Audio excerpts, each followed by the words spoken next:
Welcome to CP classes. आज हम बात करने वाले हैं पोस्ट ऑफिस एक्ट ऑफ 2023 के बारे में। क्या है नया इस एक्ट के अंदर, क्या क्या की अपडेट्स इसके अंदर आए हैं एंड इसने रिपील किया है हमारा एक और कॉलोनियल एरा का लॉ, या आप कह सकते हो act, that was the post offices act of 1898, right. तो सबसे पहले थोड़ा सा हिस्टोरिकल पर्सपेक्टिव जान लेते हैं। तो ऐसे बहुत टाइम पे थोड़ी हमारे पास अमेंडमेंट्स जो हैं उसकी खबरें आती रहती थी कि ऐसे बिल जो हैं वो इंट्रोड्यूस हुए हैं, बट थ्रू वेरियस रीजन हो सकता है कि वो पास नहीं हुए थे, राइट। सबसे पहली बात अगर हम करें 1986 की, तो इंटरसेप्शन जो टर्म, यानी कि अब इंटरसेप्ट करते हैं ना किसी भी चीज़ को, किसी के ऊपर अगर आपको टिप मिलती है, अगर आप किसी भी सर्विसेज में आते हैं तो पुलिस वालों को कई बार टिप बोलते हैं मिली है, तो किसी भी कार की चेकिंग वो रैंडमली कर लेते हैं। तो ऐसे ही इंटरसेप्शन होती थी with respect to various services जो कि पोस्ट ऑफिस प्रोवाइड कर रहा था टाइम टू टाइम, ठीक है। तो उसके लिए अब इंटरसेप्शन के बेसिस पे जो चेंजेस हैं वो लेके आने की बात सबसे पहले 1986 में कही गई थी कि जो इंटरसेप्शन है एक तरह से है तो ब्रीच ऑफ प्रिवेसी ही ना, कि प्रिवेसी को, या आप कह सकते हो फंडामेंटल राइट्स के जो ब्रीच है उसको हम यहाँ पे नहीं कर सकते, राइट। किसी भी तरह से हम ऐसा करते हैं कि फंडामेंटल राइट्स को वायलेट ना करते हुए इंटरसेप्शन का जो क्लॉज है उसे थोड़ा सा मॉडिफाई कर देते हैं। बट यहाँ पे अगर आप कहें तो इस बिल की जब हम बात करते हैं उनको असेंट नहीं मिली थी, इस बिल को असेंट नहीं मिली थी of the president of India. इसके अलावा जब हम 2002 की बात करते हैं तो स्टैंडिंग कमिटी के थ्रू जब जैसे बिल पास हुआ ना तो स्टैंडिंग कमिटी के पास जाता है, तो उसके अंदर अमेंडमेंट जो है वो लेके आने की बात की जा रही थी कि जो प्राइवेट कुरियर वाले हैं उनको भी इस डोमेन में ऐड कर लीजिए कि वो पोस्टल सर्विसेज के अंडर ही आ जाए, है ना। क्योंकि अगर हम पोस्टल सर्विसेज की बात करते हैं तो यूनियन लिस्ट का पार्ट है, राइट, एंट्री नंबर 31, राइट। तो यूनियन लिस्ट के तहत अगर हम कहें कि प्राइवेट कुरियर सर्विसेज को भी इसके अंडर ले आते हैं इस एक्ट के अंडर, बट अगेन अगर हम कहें ये बिल जो है वो पास नहीं हो पाया था, क्यों? क्योंकि वो लैप्स हो गया था। 2006 और 2011 की बात करते हैं तो यही बिल या ड्राफ्ट बिल जिसमें अगेन प्राइवेट कुरियर सर्विसेज की बात की जा रही थी वो भी इंट्रोड्यूस नहीं हो पाए थे। क्यों? क्योंकि जो कॉरेस्पॉन्डिंग बिल्स थे उसको सरकार नहीं चाहती थी वापस से इंट्रोड्यूस करना। प्लान जरूर बने थे बट वो इंट्रोड्यूस ही नहीं हुए पार्लियामेंट के अंदर। बट 2017 की जो हमारे पास अमेंडमेंट की बात की जा रही है ना वो सबसे ज़्यादा इंपॉर्टेंट थी। क्यों? क्योंकि सबसे पहले इसने बात की कि जो हमारे पास अगर आप चिट्ठियाँ भेजते हैं ना पोस्ट ऑफिस से या किसी भी तरह का कुरियर भेजते हैं पोस्टल ऑफिस के थ्रू, तो उसमें जितने भी आपको पैसे चार्ज किए जाएंगे ना वो पावर किसके पास होती है? वो पार्लियामेंट के पास होती है कि वो डिसाइड करे टाइमली। तो 2017 में ये अमेंडमेंट की गई कि कहा गया, नॉट की गई, कहा गया कि अमेंडमेंट कर दी जानी चाहिए कि जो पार्लियामेंट के पास पावर है वो सेंट्रल गवर्नमेंट को दे दी जाए कि वो टाइम एंड अगेन यहाँ पे टैरिफ्स डिसाइड करे, ठीक है। बट ये चीज़ भी इंट्रोड्यूस अगेन होकर भी पास नहीं हो पाई।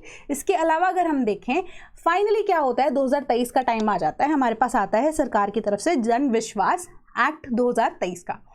अब इसके अंदर ना बहुत सारे एक्ट्स के अंदर मेजरली चेंजेस किए गए हैं। कुछ एक्ट अगर हम देखें मेजर पोर्शन, मेजर चंक्स जो है काफ़ी सारे एक्ट्स यहाँ पे रिपील भी किए गए हैं।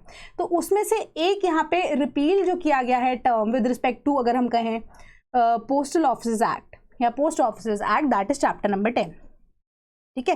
तो चैप्टर नंबर 10 जो है हमारे पास पोस्ट ऑफिसेज एक्ट जो पुराना वाला था हमारे पास 1898 का एक्ट था, उसका जो चैप्टर नंबर 10 था दैट वाज जहाँ पे हमारे पास ऑफेंसेस की पनिशमेंट थी अगर जो कि लाइबिलिटी सेट कर रहा था ऑफ द पोस्ट ऑफिसेज या इनडायरेक्टली अगर हम कहें सेंट्रल गवर्नमेंट, उसको रिपील कर दिया गया, ठीक है। कि अब किसी भी तरह की लाइबिलिटी जो है वो सरकार की या पोस्ट ऑफिस की नहीं बनेगी अगर उनकी तरफ से कुछ भी गलती होती है, ठीक है। ये जो है हमारे पास जन विश्वास बिल ने सबसे पहले अमेंडमेंट की।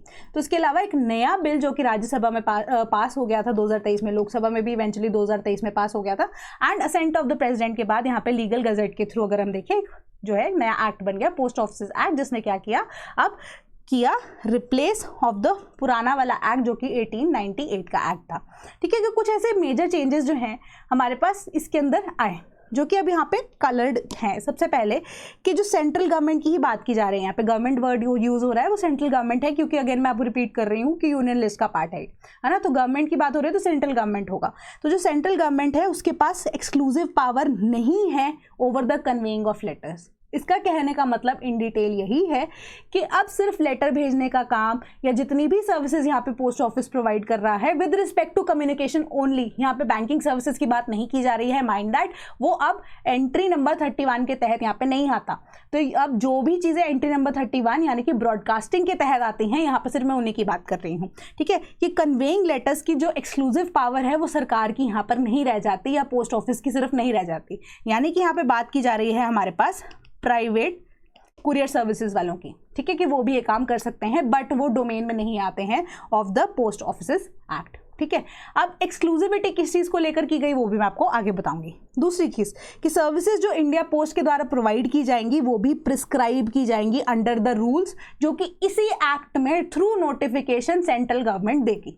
ठीक है, इसके अलावा तीसरी प्रोविजन यहाँ पे की आके दी गई कि एक नई पोस्ट बनाई जाएगी, that is of director general of postal services, जिसको अपॉइंट कौन करेगा, सेंट्रल गवर्नमेंट ही अपॉइंट करेगी, जो कि हेड होंगे ऑफ इंडिया पोस्ट। यानी कि अब जो 2017 में अमेंडमेंट कही गई थी कि लाई जानी चाहिए वो यहाँ पे इंप्लीमेंट कर दी गई। ठीक है, कि एक हेड है जिनको अपॉइंटमेंट सेंट्रल गवर्नमेंट के थ्रू मिलेगी, and central government through the regulations या रूल्स एंड रेगुलेशंस जो कि स्पेसिफाई किए जाएंगे in the act from time to time, वो सेंट्रल गवर्नमेंट यहाँ पे टैरिफ्स डिसाइड कर सकती है। क्यों? क्योंकि जो director general of postal services है उनको अपॉइंट कौन कर रहा है, सेंट्रल गवर्नमेंट, एंड जो director general of postal offices postal services है उनके पास एक्सक्लूसिव राइट दे दिया गया कि अब वो टैरिफ्स को डिसाइड कर पाएंगे।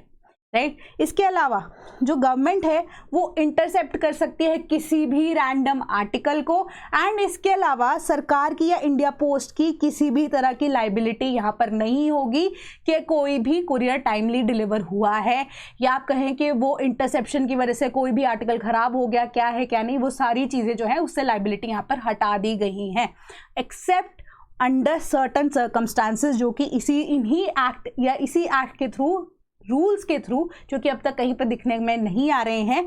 ठीक है, वही रूल्स के थ्रू यहाँ पे अगर कुछ एक्सेप्शंस जो है वो ले डाउन की जाएंगी, एंड ये एक्सेप्शंस जो है वो अगेन सेंट्रल गवर्नमेंट ही ले डाउन करेगी। अब सबसे पहली बात exclusive privileges of central government. इसके अंदर मैंने आपको पहली चीज़ यही बता दी है कि अब जो लेटर्स या जितने भी सर्विसेज हैं वो सेंट्रल गवर्नमेंट की एक्सक्लूसिविटी का पार्ट नहीं होंगे। एक्सक्लूसिविटी का पार्ट क्या होगा, सिर्फ और सिर्फ स्टैम्प ड्यूटीज या पोस्टेज स्टैम्प्स, जो कि अब सिर्फ और सिर्फ इंडिया पोस्ट के थ्रू यहाँ पे अवेलेबल होंगे या पोस्ट ऑफिस में आपको मिलेंगे। ठीक है, पोस्टेज स्टैम्प्स को लेकर सिर्फ एक्सक्लूसिविटी है, इसके अलावा कोई पावर यहाँ पर जो एक्सक्लूसिविटी वाली, ठीक है, कि लेटर्स होगी कोई भी सर्विसेज वाली, वो पोस्ट ऑफिस के पास नहीं है। यहाँ पे अगेन प्राइवेट सेक्टर का थोड़ा सा इंपॉर्टेंस दिखाते हुए इनडायरेक्टली। ठीक है, अब सर्विसेज कौन सी इंडिया पोस्ट हमें दे रहा है, डिलीवरी ऑफ पोस्टल आर्टिकल्स, इसमें लेटर्स है, पोस्ट कार्ड्स हैं, पार्सल्स हैं, एंड इसके अलावा मनी ऑर्डर्स। राइट, ये सारी चीज़ें हैं। बट इसके अलावा कोई और भी नई सर्विस अगर पोस्ट ऑफिस शुरू करना चाहता है वो कर सकता है, किसके थ्रू, सेंट्रल गवर्नमेंट के थ्रू, अब जो भी नोटिफिकेशन टाइमली रिलीज होती रहेगी उसके थ्रू। इसके अलावा director general to make regulations regarding services, तो डायरेक्टर जनरल के पास पावर सिर्फ और सिर्फ अब टैरिफ डिसाइड करने की नहीं है, वो किस तरीके से पार्सल को कितने टाइम बिंग में या कितने टाइम फ्रेम में डिलीवर करना है, कितने चार्जेस होंगे, सारी की सारी चीज़ें, पोस्टेज स्टैम्प की कॉस्ट क्या है, पोस्टेज स्टेशनरी का कितना खर्चा होगा, उसी के अकॉर्डिंगली सारी की सारी पावर डायरेक्टर जनरल को दे दी गई है, जो कि अब क्या करेंगे, पोस्ट ऑफिसेज को यहाँ पे लीड करने वाले हैं। ठीक है, तो ये एक्ट प्रोवाइड कर रहा है डायरेक्टर जनरल को कि वो नेसेसरी रेगुलेशंस को बना सके for any activity necessary to provide postal services. Right, तो सारा का सारा यहाँ पे सेंट्रल गवर्नमेंट के ऊपर दारोमदार इनडायरेक्टली शिफ्ट होता हुआ अगेन, क्योंकि अब अगेन 2017 वाली अमेंडमेंट की यहाँ पे जो प्रिस्क्रिप्शन थी उसी के बेसिस पर सब चलता हुआ। Then powers to intercept postal articles, तो पोस्टल आर्टिकल्स को ना यहाँ पे इंटरसेप्शन की जब हम बात करते हैं तो 5 या 6 प्रोविजंस हमें दी गई हैं। सबसे पहली क्या कि सिक्योरिटी ऑफ द स्टेट, इसके अलावा friendly relations with foreign state. ठीक है, कोई भी कंट्री के साथ इंडिया के रिलेशन अगर अच्छा है, उस कंट्री के अगेंस्ट भी कोई ऐसा आर्टिकल इंटरसेप्ट कर लिया जाता है तो उसे भी जब्त कर लिया जाएगा।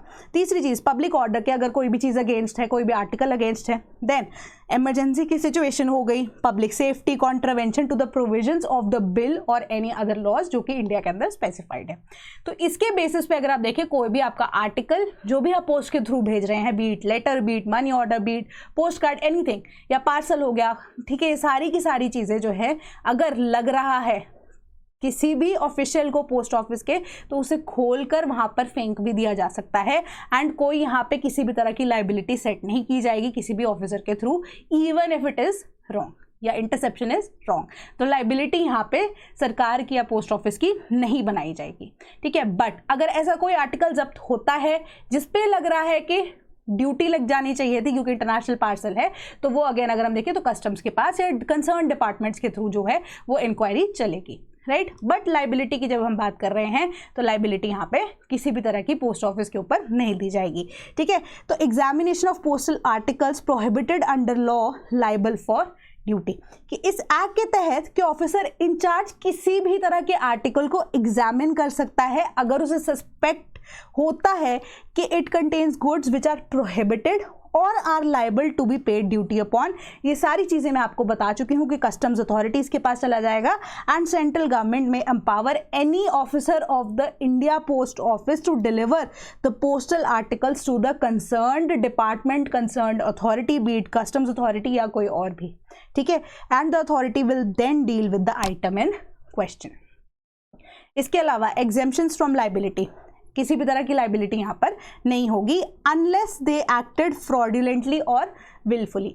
अब इस चीज़ को यहाँ पे आपको इस्टेब्लिश करना पड़ेगा कि जो आपका आर्टिकल है, अगर if it is not found कि किसी भी तरह की ऐसी कोई उसके अंदर वस्तु है या पदार्थ है जो कि इलीगल है या लेटर में भी ऐसा कुछ गलत मलत नहीं लिखा गया है, तो आपको वो चीज़ प्रूव करनी पड़ेगी, यानी कि एक ओनस जो है प्रूव करने का वो शिफ्ट कर दिया गया है, ठीक है। अब पनिशमेंट सिर्फ तभी हो सकती है जब आप ये चीज़ एस्टैब्लिश कर सकते हैं कि उन्होंने ऑफिसर्स ने फ्रॉडुलेंटली या विलफुली आपका आर्टिकल जो है वो डिस्ट्रॉय किया है, ठीक है। इसके अलावा जो एक्ट है वो रिटेन करता है इस सारी एग्जेम्पशंस को, ठीक है। इसके अलावा कोई भी लाइबिलिटी यहाँ पे सरकार की ना पोस्ट ऑफिस की नहीं यहाँ पर ले डाउन की जाएगी। इसके अलावा removal of offences and penalties, मैंने आपको बता ही दिया था, जन विश्वास बिल जो है चैप्टर नंबर 10 वो रिमूव कर देता है एंड किसी भी तरह का जो ऑफेंस या कॉन्सिक्वेंस है except one the bill does not provide for any offences और कॉन्सिक्वेंसेस। अब वो एक यहाँ पे कॉन्सिक्वेंस क्या है, वो भी ऑफिसर्स के लिए नहीं है, वो भी सिर्फ और सिर्फ कंज्यूमर के लिए है, ठीक है। That is amount not paid by a user will be recoverable as arrears of land revenue. यानी कि जब भी अगर आप कोई सर्विसेज किसी भी तरह की इंडिया पोस्ट ऑफिस से ले रहे हैं, माइंड इट अगेन रिपीटिंग, जो कि एंट्री नंबर 31 के अगेंस्ट आता है या तहत आता है, उस चीज़ को लेकर अगर आप कोई भी सर्विसेज पोस्ट ऑफिस से ले रहे हैं, उसके अगर आप पैसे नहीं भरते हैं, वो लाइबिलिटी कंज्यूमर के ऊपर या यूजर के ऊपर जरूर रखी जाएगी as arrears of land revenue. यानी कि एरियर्स क्या होता है, बकाया लैंड रेवेन्यू के तहत, ठीक है। लैंड रेवेन्यू में भी एक ऐसा एक प्रोसेस इस्टेब्लिश होता है कि एक टाइम पीरियड के बाद अगर आप उस पैसे को नहीं भरते हैं तो वो एरियर की तरह कंसिडर होकर उसके ऊपर फर्दर जो आपको पेनल्टीज पड़ती रहती है, तो उसको एरियर्स ऑफ लैंड रेवेन्यू के तहत यहाँ पर आपसे लिया जाएगा, ठीक है। सिर्फ और सिर्फ एक लाइबिलिटी ये ही इस्टेब्लिश की जाती है ऑफिसर्स के ऊपर, पोस्ट ऑफिस के ऊपर, सेंट्रल गवर्नमेंट के ऊपर किसी भी तरह की यहाँ पे पेनल्टी नहीं लगाई जा रही under the post office act of 2023, ठीक है। तो मैं आपको ये बता रही हूँ जो जन विश्वास बिल है या एक्ट है, सॉरी, अब उसके तहत बहुत सारे मेजर चेंजेस आए हैं, but Indian post office act की जब हम बात करें चैप्टर 10 जो है इसको ओमिट कर दिया गया। तो यहाँ पे gazette of India extraordinary word आपको देखने को मिल रहा होगा। Extraordinary is for emergency situations, कि जब आपको जल्दी जल्दी में कोई भी चेंजेस लेकर आने होते हैं, ठीक है। तो एक्स्ट्रा ऑर्डिनरी के तहत इसे यहाँ पर चेंज कर दिया गया, ठीक है। चैप्टर 10 जो है पेनल्टीज एंड प्रोसीजर्स जो पहले के एक्ट के थ्रू दिए गए थे, दैट इज 1898 के एक्ट के थ्रू दिए गए थे, वो यहाँ पे मेंशन किए गए हैं, इसे हटा दिया गया है, ठीक है। अब प्रॉब्लम क्या है इस एक्ट के अंदर, सबसे पहले regulation of postal services from courier services के रेगुलेशंस तो दिखाई ही नहीं दे रहे हैं कहाँ पे है इस एक्ट में। अगर आप घर जाके भी या जब भी आप वीडियो देखें तो आप रेगुलेशंस की बात करते हैं तो रेगुलेशन जो है मेंशन जरूर किया गया है कि इस एक्ट के तहत रेगुलेशंस जो हैं दिए जाएंगे टाइम टू टाइम, बट वो रेगुलेशंस कहाँ पे हैं वो नज़र में नहीं आते। दूसरी चीज़, interception of articles transmitted through India post, जो कि हमारे सेक्शन 26 बनता है इस एक्ट का, इसके थ्रू के प्रोसीजरल सेफगार्ड जो हैं वो मेंशन तो किए गए हैं, बट अगेन जो हमारी 1986 के अमेंडमेंट ने कहा था कि हम वायलेट कर रहे हैं शायद फंडामेंटल राइट्स इंटरसेप्शन की वजह से, तो यही सेम चीज़ यहाँ पर भी होती हुई नजर आ रही है कि अब तो ऐसा हो गया कि पहले तो इंटरसेप्शन के बेसिस पे चल रहा था, अब तो किसी भी रैंडम आर्टिकल को यहाँ पर खोल कर देखा जा सकता है, तो ये वायलेशन है फंडामेंटल राइट्स की, तो ये क्वेश्चन उठाया जा सकता है। इसके अलावा ग्राउंड ऑफ इमरजेंसी में भी बियॉन्ड रीजनेबल रिस्ट्रिक्शन, कि अब इमरजेंसी के नाम पे तो कुछ भी आप आर्टिकल को खोल सकते हैं, अब उसको जस्टिफाई कैसे करेंगे, क्यों, क्योंकि मैंने कहा ओनर सामने वाले बंदे पे शिफ्ट हो गया है। अब मैं एग्जांपल देती हूँ कि जब हम बात कर रहे हैं ऑफ डाउरी, है ना, तो डाउरी के केस में ऐसा होता है कि विद इन 7 ईयर्स की शादी के बीच में अगर किसी भी तरह से लड़की की मौत हो जाती है या कोई भी ऐसे मिसहैपनिंग हो जाता है, बाय डिफॉल्ट माना जाता है कि डाउरी का केस जो है वो व्यक्ति के ऊपर लगेगा, है ना, हस्बैंड के ऊपर लगेगा। तो अब ओनर्स किसका है, हस्बैंड का है कि वो प्रूव करे कि उसने डाउरी नहीं ली है। तो सिमिलर तरीके यहाँ पे अगर कोई भी आर्टिकल खोला गया है उसके अंदर अगर आप कहें कि कोई भी ऐसी चीज़ जो है जो कि वायलेट कर रही हो या वायलेट इनफैक्ट अगर हम कहीं नहीं भी कर रही हो, ठीक है, वो अगर मिलती है, ठीक है, तो इन दैट केस आपको प्रूव करना पड़ेगा कि आप जो है या जो ऑफिसर जो है उन्होंने विलफुली या फ्रॉडुलेंटली वो आर्टिकल को खोला है। तो इंटरसेप्शन जो यहाँ पे वो गलत हो सकती है, ठीक है, यानी कि मेजरली फंडामेंटल राइट्स के अगेंस्ट है, ठीक है। या इमरजेंसी वर्ड को यूज़ करते हुए इसका मिसयूज होना बहुत ज़्यादा रिलेटिवली अगर हम कहें आसान है। Exemption from the liability for lapses in services, कि यहाँ पे कोई भी तरह की लाइबिलिटी सरकार अपने ऊपर या इवन की पोस्ट ऑफिस अपने ऊपर लेने को तैयार ही नहीं है, ठीक है ना। लाइबिलिटी एक जो है या पनिशमेंट अगर आप कहें एक ही दी गई है, वो भी किसके ऊपर, यूजर के ऊपर, जिसने अगर पैसे नहीं भरे तो उसको एरियर्स ऑफ लैंड रेवेन्यू के तहत उसको कहा जाएगा कि आप पैसे भरिए। ये तो गलत बात हो गई। तो ये की इश्यूज है इस एक्ट के। Removal of all offences and penalties, वो तो रिमूव कर दिया गया, ठीक है। इसके अलावा lack of clarity on consequences in certain cases, कि यहाँ पे अगर हम कहें जो अगर हम रूल्स को या रेगुलेशंस को मान भी लेते हैं कि वो एग्जिस्ट करेंगे आने वाले टाइम में, तो उसका एक प्रोसेस जो है वो तो आप पहले बताइए कि कैसे होगा, उसकी क्लैरिटी तो कहीं पे भी एक्ट में दी नहीं गई है। इसके अलावा एक मेजर पोर्शन आता है financial support to India post, यानी कि इस एक्ट के तहत भी या इसकी जब पास होना था ना इस एक्ट को, उससे पहले भी ये चीज़ स्पेशली मेंशन की गई है। अगर आपको नहीं पता है तो PRS की साइट पे जाकर आप देख भी सकते हैं कि रिलेटिवली जितना भी बजटरी सपोर्ट पोस्ट ऑफिस को मिल रहा है वो कंसोलिडेटेड फंड ऑफ इंडिया से मिलता आ रहा था। तो अब last year onwards central government ने ये चीज़ को पास कर दिया था या बेसिकली ये मन बना लिया है कि कंसोलिडेटेड फंड ऑफ इंडिया से अब इंडिया पोस्ट को पैसे नहीं जाएंगे, यानी कि सेल्फ सफिशिएंसी की तरफ अब सरकार जो है चाहती है इंडिया पोस्ट बने, ठीक है।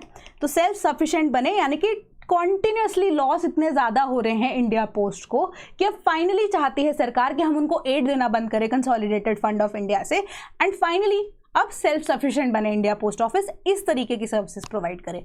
बट मिसयूज भी होना इसका यहाँ पे आसान है काफ़ी ज़्यादा, क्योंकि जो प्रोविजंस हैं काफ़ी ज़्यादा यहाँ पे कंज्यूमर सेंट्रिक ना होकर यहाँ पे अगर हम देखें सरकार के या इंडिया पोस्ट के फेवर में ज़्यादातर जाते हुए, ठीक है। तो इन केस अगर आप UP PCS की तैयारी कर रहे हैं तो जुलाई में आपका एग्जाम आने वाला है, तो why not give it a shot, right. तो यहाँ पर प्रहार का बैच ऑलरेडी खत्म होने को है, ठीक है। अब मेंस का भी हम नेक्स्ट मंथ से प्रोग्राम शुरू करने वाले हैं, तो मैं आपको रिपीट कर देती हूँ वापस से कि टॉपिक वाइज लेक्चर्स मिलेंगे, रेलिवेंट PYQ डिस्कशन है, आपको सब्जेक्ट वाइज कंपाइलेशन मिल रही है करंट अफेयर्स की, ठीक है, with respect to the common syllabus as well and UP specific का भी प्रैक्टिस MCQs मिल रहे हैं, प्रीलिम्स के भी और मेन्स के भी। इन केस अगर आप एनरोल करते हैं हमारे साथ तो सेपरेट टेलीग्राम ग्रुप में भी आपको ऐड कर दिया जाएगा, all at a price of 9999, and इसके ऊपर फर्दर कोई भी डिस्काउंट अगर आप लेना चाहते हैं तो वो भी कूपन कोड अप्लाई किया जा सकता है। आपको बस क्या करना है, कॉल करना है 1800-890-3043।